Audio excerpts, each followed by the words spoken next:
Welcome to the Tech Egg. Don't get scrambled. Enjoy the video. In this video, I will explain how to replace Nissan Altima Windshield wipers. First, gather your new wiper blades. You'll typically need a 26-inch blade for the driver's side and a 17-inch blade for the passenger's side. You might also need a small flathead screwdriver or a trim removal tool. Always ensure your vehicle is safely parked on a level surface with the ignition turned off before you begin. This simple preparation makes the entire process much smoother. Now, let's remove the old wiper blades. Carefully lift the wiper arm away from the windshield until it locks into its upright service position. Next, find the small tab or button on the wiper blade connector where it meets the arm. Press this tab firmly and then slide the old blade down and off the J-hook arm.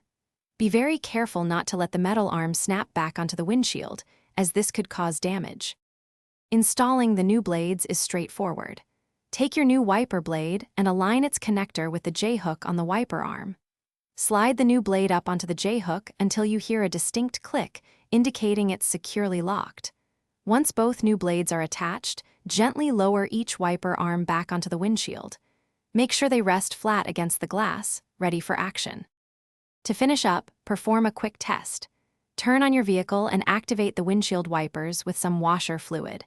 Observe them closely to ensure they move smoothly and clear the glass effectively without streaking. Also, check that the blades make full contact with the windshield. For best performance, remember to clean your blades regularly and consider replacing them every 6 to 12 months. Thanks for watching. Consider subscribing if I helped unscramble your problems.